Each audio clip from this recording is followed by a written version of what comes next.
সকলকে অনেক অনেক শুভেচ্ছা জানিয়ে আমি অ্যাস্ট্রোলজার রিঙ্কু বিশ্বাস শুরু করছি আমার আজকের রাশিফলের অনুষ্ঠান। আজকে থাকছে কুম্ভ রাশি সেপ্টেম্বর মাস কেমন যাবে।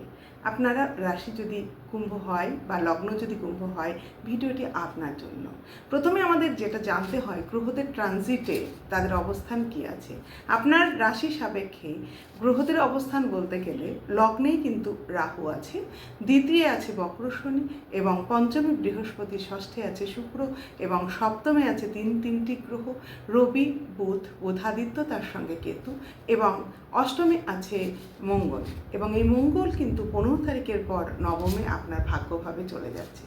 এই মাসটাতেই আপনার লগ্নে রাহু থাকলেও রাহু থাকছে বৃহস্পতির নক্ষত্রে এবং বৃহস্পতির স্বয়ং দৃষ্টি থাকছে আপনার লগ্নের ওপরে।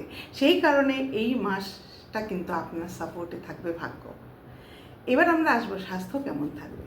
স্বাস্থ্য সম্পর্কে বলতে গেলে প্রথম 10 দিন আপনি একটু ভুগবেন। স্বাস্থ্য সম্পর্কে আপনাকে সচেতন থাকতে হবে, কারণ হঠাৎ অসুস্থতা, পেটের প্রবলেম, মাথা যন্ত্রণা, ঘাড়ে যন্ত্রণা এবং ছোটোখাটো এরকম সর্দি কাশির সমস্যা কিন্তু আপনাকে ভোগাতে থাকবে প্রথম 10 দিন।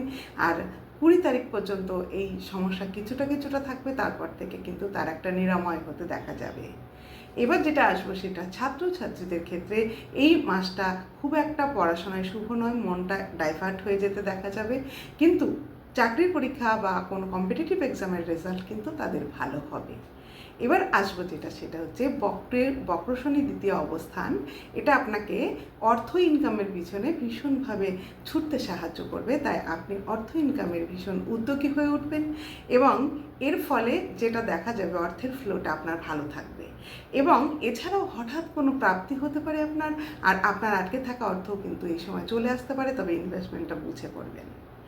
এবার যেটা বলবো সেটা হচ্ছে কোনো ভুল সিদ্ধান্ত এই সময় হয়ে যেতে পারে, তাই ভুল সিদ্ধান্ত যাতে না হয় তাই ভেবে চিন্তে কোনো সিদ্ধান্ত নেবেন। কুম্ভের মায়ের কিন্তু হেডেক বা মায়ের কিন্তু অ্যাংজাইটি বা চাপ এই মাস ভোর থাকবে, আর মা বাবার সঙ্গে প্রথম 20 দিন আপনার একটু মনোমালিন্য হতে পারে। সম্পর্ক খুব একটা ভালো থাকবে না, সম্পর্ক সেটা বিবাহিত সম্পর্কই হোক আর আপনার প্রেম জীবনই হোক, সম্পর্কটা কিন্তু একটু ঝগড়া খুনসুটি থাকবে। এবার যেটা বলবো সেটা হচ্ছে আইনি সমস্যা যদি আপনার থাকে সেটা কিন্তু এই সময় প্রকট হতে চলেছে। আইন আপনার সাপেক্ষে থাকবে না। ছোট ছোট দুর্ঘটনা কিন্তু আপনার অষ্টমস্থ মঙ্গল দিতে পারে, তাই খুব সাবধানে আপনাকে চলাফেরা করতে হবে। আগুন থেকে ভয় হতে পারে, আবার কোনো ধারালো অস্ত্র থেকেও আপনি ভয় হতে পারে, সেদিক থেকে সাবধান হয়ে